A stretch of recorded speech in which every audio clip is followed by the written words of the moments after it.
According to Doniger, the historical records suggest that the Kama Sutra was a well-known and popular text in Indian history. This popularity through the Mughal Empire era is confirmed by its regional translations.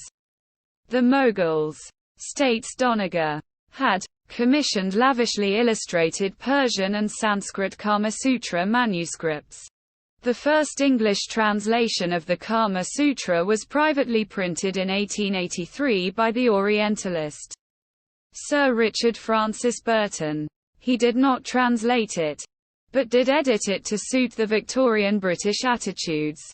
The unedited translation was produced by the Indian scholar Bhagwan Lal Indraji with the assistance of a student Shivaram Parshuram Bide. Under the guidance of Burton's friend, the Indian civil servant Forster Fitzgerald Arbuthnot. According to Doniger, the Burton version is a flawed English translation, but influential as modern translators and abridged versions of Kama Sutra even in the Indian languages such as Hindi are retranslations of the Burton version, rather than the original Sanskrit manuscript.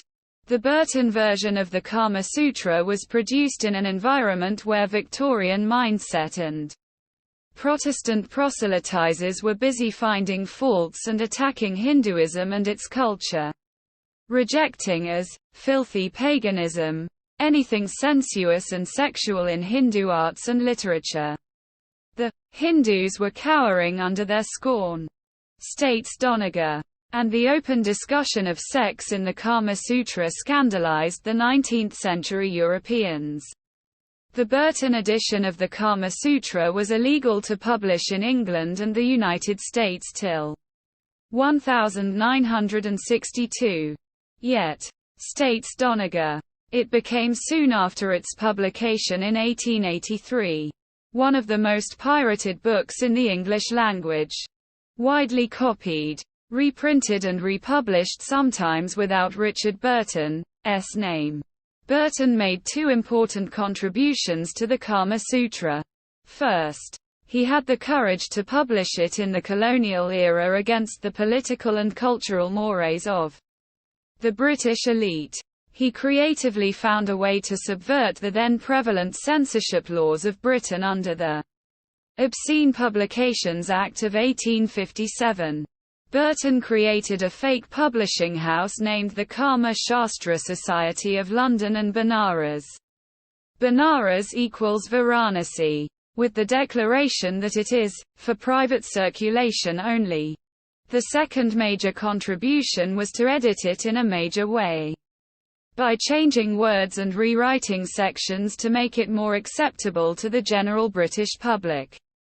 For example, the original Sanskrit Kama Sutra does not use the words lingam or yoni for sexual organs, and almost always uses other terms Burton adroitly avoided being viewed as obscene to the Victorian mindset by avoiding the use of words such as penis, vulva, vagina and other direct or indirect sexual terms in the Sanskrit text to discuss sex, sexual relationships and human sexual positions.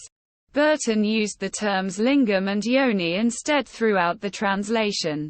This conscious and incorrect word substitution, states Doniger, thus served as an Orientalist means to anthropologize sex, distance it, make it safe for English readers by assuring them, or pretending to assure them, that the text was not about real sexual organs, their sexual organs, but merely about the appendages of weird, dark people far away. Though Burton used the terms lingam and yoni for human sexual organs, terms that actually mean a lot more in Sanskrit texts and its meaning depends on the context. However, Burton's Kama Sutra gave a unique, specific meaning to these words in the Western imagination. The problems with Burton mistranslation are many, states Doniger. First, the text simply does not say what Burton says it says. Second, it robs women of their voices. turning direct quotes into indirect quotes, thus losing the force of the dialogue that animates the work and erasing the vivid presence of the many women who speak in the Kama Sutra. Third, it changes the force of words in the original text.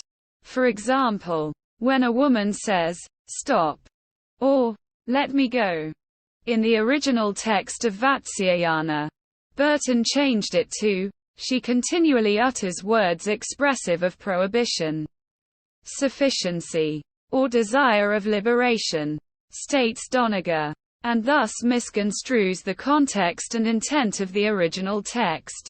Similarly, while the original Kama Sutra acknowledges that women have strong privileges, Burton erased these passages and thus eroded women's agency in ancient India in the typical Orientalist manner that dehumanized the Indian culture. David Shulman, a professor of Indian studies and comparative religion, agrees with Doniger that the Burton translation is misguided and flawed. The Burton version was written with a different mindset, one that treated sexual matters with Victorian squeamishness and a pornographic delight in the indirect.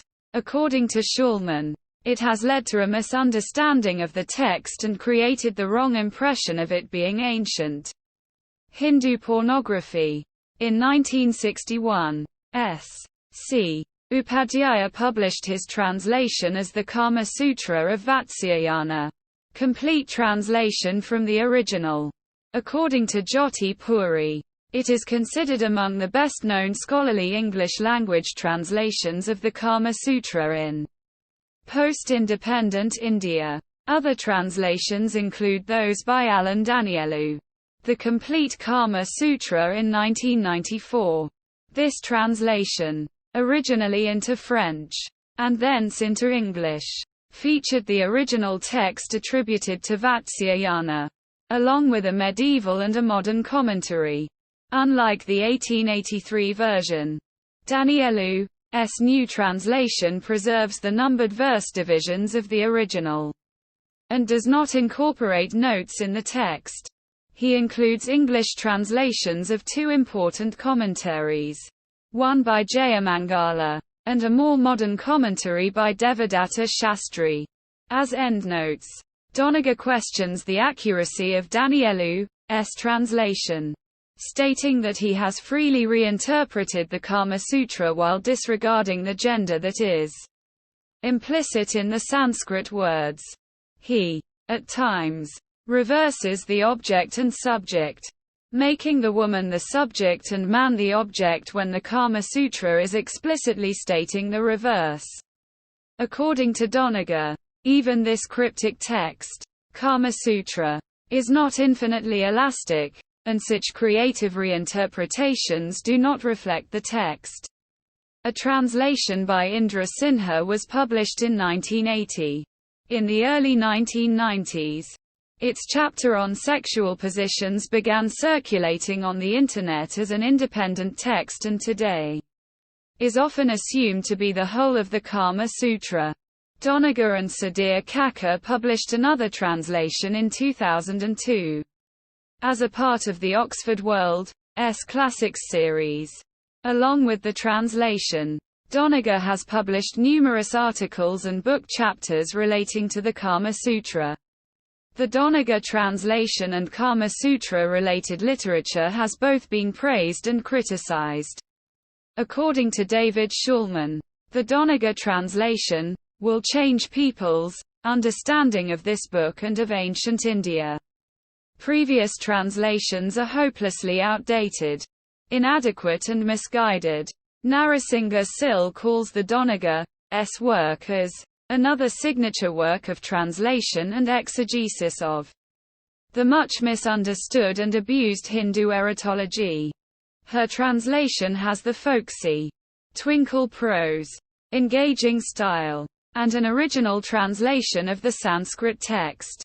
However,